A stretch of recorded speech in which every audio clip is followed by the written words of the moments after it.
The origins of Venice are rooted in a desperate, millennia-long struggle for survival, beginning not on solid ground, but within the treacherous, fog-shrouded salt marshes and shifting sandbanks of the Adriatic lagoon. In the 5th and 6th centuries, as the Roman Empire crumbled under its own weight, terrified inhabitants of the Italian mainland, from the cities of Padua, Aquileia, and Altino fled into these inhospitable reed-filled swamps to escape the savage incursions of Attila the Hun and later the Lombards. They realized that the muddy sandbanks, though desolate, offered a natural fortress. The labyrinthine water channels were a death trap for foreign invaders, as no heavy cavalry or infantry could navigate the silt without grounding their vessels or drowning in the rising tides. These early refugees, who became known as the Venetians, performed a feat of engineering unparalleled in human history. To create stable ground where none existed, they harvested millions of sharpened larch and oak trees from the forests of Slovenia and Croatia, driving them upside down through the mud into the hard clay subsoil known as Caranto.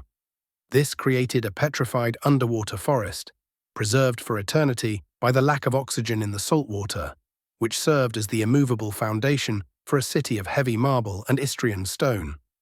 By the year 1500, this miracle on water had reached its absolute zenith, flourishing as La Serenissima, the most serene republic, a global powerhouse of nearly 170,000 residents that functioned as the indispensable bridge between the silks of the Orient and the silver of Europe. The economic and military heart of 16th-century Venice was the Arsenale, a colossal walled shipyard and munitions factory that stood as the world's first true industrial complex. Spanning over 110 acres and surrounded by battlements, it was a city within a city, employing a specialized workforce of 16,000 arsenalotti. These men were the elite of the Venetian working class, living in state-subsidized housing and enjoying lifelong job security. Inside the Arsenale, the Venetians pioneered a revolutionary assembly line system centuries before Henry Ford. As a ship hull was towed down a canal, workers at different stations would pass through the windows of the warehouses, outfitting the vessel with masts, rigging, oars, and cannons in a choreographed sequence. This efficiency allowed the Republic to launch a fully armed war galley every single day during times of crisis, a terrifying display of industrial might that kept the massive navy of the Ottoman Empire at bay. The Arsenalotti were so vital to the state that they served as the personal bodyguard of the Doge, and the secrets of their shipbuilding techniques were guarded as fiercely as modern nuclear codes. While the military dominated the sea, the city's commercial soul resided at the Rialto, the bustling financial district located at the highest point of the islands. In 1500, the Rialto was the Wall Street of the Renaissance, where the air was a thick, heady mix of Malvasia wine, roasting coffee, and the sharp, pungent scent of 1,000 different spices. Merchants from every corner of the known world, Arabs in flowing robes, German bankers from the Fondaco dei Tedeschi, Armenian jewelers, and Greek sailors gathered here to trade gold ducats for bags of pepper, ginger, cloves, and nutmeg.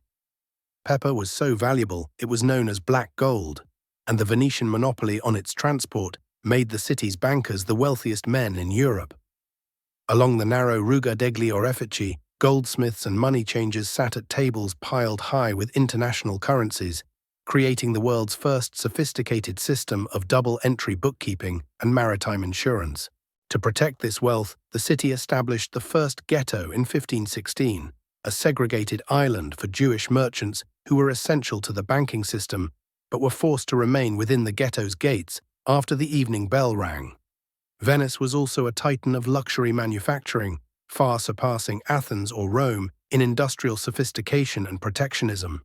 The city held a death grip on the secrets of Murano glass, moving all glass furnaces to the island of Murano in 1291 to prevent fires and, more importantly, to isolate the artisans. The Venetian Cristallo was the only truly clear glass in the world, and its formula was a state secret. Any master glassmaker who attempted to flee the Republic to work for a foreign king was hunted down and executed by state assassins. On the island of Burano, the wives of fishermen spent their lives in the Scuola del Merleto, creating lace so impossibly intricate it was called punto in aria, stitches in the air. A single lace collar could take months to complete and cost more than a small villa on the mainland. The city's textile mills, located in the Cannaregio district, utilized advanced water-powered looms to produce heavy silks, damasks, and crimson velvets, which were exported to the courts of the Tudors and the Valois, establishing Venice as the undisputed capital of European fashion. Society in the 1500s was a meticulously choreographed performance of status, vanity, and ritual. The Venetian aristocracy lived in car, short for casa or house palaces that lined the Grand Canal, their facades decorated with gold leaf and blue ultramarine paint to show off their immense wealth. Because land was at a premium, these palaces were built tall and narrow, with the ground floor, the androne, serving as a warehouse for trade goods, while the upper floors, or piano nobile, were dedicated to lavish banquets. Noblewomen were the living statues of this wealth. They navigated the bridge-filled alleys wearing Chopin's platform shoes made of wood or cork that could reach nearly 20 inches in height. These shoes were designed to keep their expensive silk skirts above the mud and water, but they made walking impossible without the support of two servants on either side. To achieve the celebrated Venetian blonde hair, women spent hours on palace rooftops, the Altain, wearing crownless hats called solana, which allowed them to spread their hair out and bleach it with lemon juice and saffron in the sun, while keeping their skin pale. Beneath the glittering surface of the masquerades and banquets lay a dark, pervasive atmosphere of paranoia and state surveillance. Venice was a republic in name, but in reality it was a police state governed by the Council of Ten, a shadowy group of magistrates tasked with protecting the state from internal and external threats.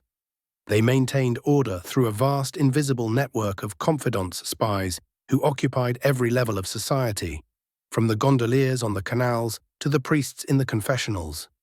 Built into the walls of the Doge's palace and various parish churches were the Bosche di Leone, lions' mouths, stone letterboxes where any citizen could drop an anonymous denunciation, denunzia segreta, accusing a neighbor of heresy, tax evasion, or treason.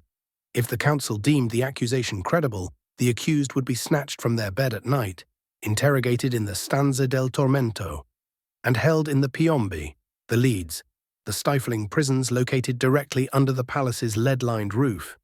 This culture of suspicion birthed the iconic Bauta mask, a stark white, beak-like mask that distorted the wearer's voice and allowed Venetians of all classes to mingle, gamble, and conduct secret business in total anonymity. Spiritually and culturally, the city was defined by the golden shimmering domes of St. Ars, Mark's Basilica, an architectural masterpiece that stood as a theft in stone. Almost every piece of marble, every porphyry column, and the 4 bronze horses on its facade had been looted from Constantinople during the Crusades. Although the city was deeply Roman Catholic, the Venetians were notoriously defiant of the Vatican. They famously declared themselves Venetians first, then Christians. They controlled their own clergy and frequently ignored papal interdicts if they interfered with trade or state secrets. Even the daily landscape was a marvel of biological adaptation. Because the lagoon was saltwater and the city had no fresh springs, the Venetians survived by building thousands of vera da pozzo, well heads. These were not simple holes in the ground, but complex sand filtration systems that occupied entire squares, campi. Rainwater would flow through stone grates into massive underground brick pits filled with river sand, which purified the water as it sank to the bottom, where it was collected by a central well. From the thunderous chanting of the Arsenalotti as they hammered